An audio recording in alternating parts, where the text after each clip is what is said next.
Hey guys, it's Vampire Mike from Sega CD Universe, and I want to do a quick video response to my good friend Dean. He's, excuse me, got a great channel that he calls Escape to Gaming. It's under Vinny Corleone. There's a number after that. I want to say 62, but I could be wrong. I'll put his channel down in the description. Definitely check him out. Dean is a really nice guy. He just went through some major back surgery, and he could use everyone's, positive viewing and well wishes and prayers and love and whatever else, any other kind of support anyone can give him. But great guy, really fun to talk to. Lots of common interests, including like Mad Max and certain video games and things. So really, just a really good guy. So Dean had asked 5 questions, and I wanted to answer them real quick. And if you feel like doing a video response, please do. And otherwise, maybe throw a comment and let me know what your answers are. So the first one is, what percentage of retro versus modern games do you play annually? I play way more modern than I do retro. I have all my systems hooked up still. I have the 3DO hooked up, the Sega CD, the 32X, the Genesis, obviously, the Neo Geo X, which really isn't retro but plays retro, the Dreamcast. Those are all hooked up still. But the Xbox One, hands down, gets the most gameplay, and I've told Dean this before, that playing online with friends I don't see often is great, and the Xbox gives me the means to do so. So that, I mean, I play the Dreamcast online a little bit, but more so the Xbox One. So mainly, yeah, it's like 99% modern at this point. What is your favorite question 2? What is your favorite genre of games, past and present?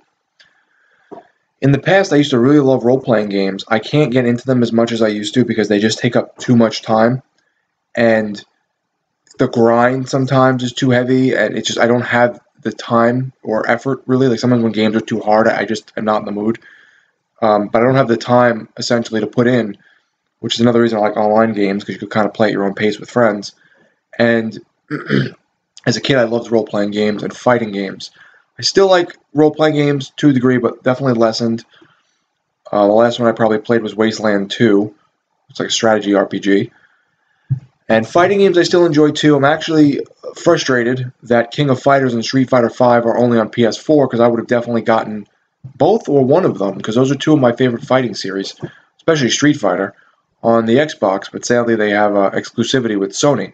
So now I would say the thing I play the most is probably shooters, first person or third. The Division is third. I just started Quantum Break, that's third. I loved, Destiny and a lot of other first-person shooters with like RPG elements or whatever. But I like all kinds of stuff like that. I'm not a big sports fan. I'm not a big, what else? I don't really like strategy games usually, but Wasteland 2 had enough RPG stuff that I enjoyed it because it reminded me of Fallout 1 and 2. Number 3, what are your biggest concerns or fears in terms of gaming? As Dean said, it's a double-edged sword for me. I love playing video games online and hanging out with friends online when I don't have time to see them. However, I know one day those servers will go offline, and once they go offline, you have a coaster. There's nothing left to do really with that game unless it's a private server like on Dreamcast. So, which probably won't happen with I would say all or most of Microsoft's games. I would say all probably. So that kind of sucks. I'm not a digital copy guy at all. If something is really, really cheap digitally, like Life is Strange just went on sale recently for $10, I missed the sale, but that's something I probably would have bought, because it's like, okay, I don't need to own the disc, but I always buy physical media. I don't like digital. To me, as Dean says, it's like renting. You have something, whenever they feel like taking it away, they take it away. If they want to stop you from accessing it, if they want to make the online service not, whatever they do, they can do it. So you're renting the rights to play it, and it's not really yours. Where with physical media, at least usually, you do have that opportunity to always still play it. So that scares me. Trying to think what else. I guess that's really it in terms of fears. I mean, I'm hoping the price points aren't like insane at one point. Like, I don't ever want to spend like $1,000 on a console.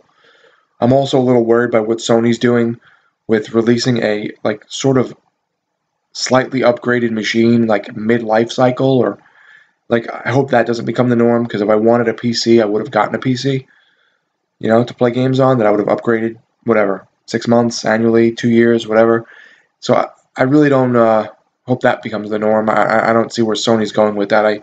I get it, but I don't know. I don't know if I'm feeling that. So, where do you see your gaming collection in 5 years or more? This is question 4. I've actually stopped collecting a lot because it just grew too big. I mean, I have almost every Dreamcast game I want, minus like 2 games. I think like Street Fighter Double Impact and like Cannon Spike, aka Gun Spike. Those are the only 2 Dreamcast games I really want. I buy modern stuff from time to time. I have a lot of credit at GameStop from my friend who works there, who will return stuff for me every so often for full price.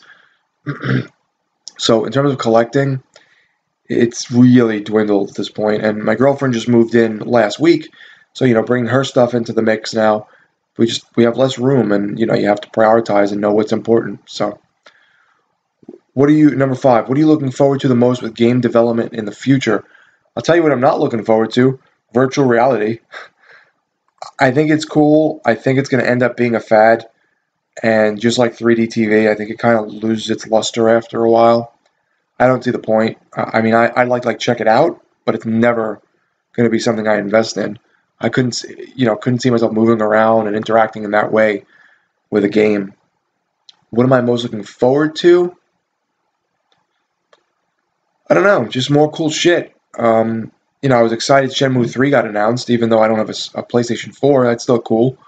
I think it's great that people will get to play it. Hopefully, I'll be able to like watch it or play it a port or something, maybe on PC or on something one day. I guess I look forward to when they make games that are online that will still hold some kind of gaming value offline. You know, I like how they, and as Dean said, I'm agreeing with Dean a lot in this video actually. I like how they take the older games and remaster them and upconvert them and add special features and stuff and are porting them over to the newer systems. It sounds like a cop-out because the game's already made, but there's a lot of stuff I haven't played that I want to play at its best, or maybe I played and loved and would like to play at its best. So I think that's pretty cool.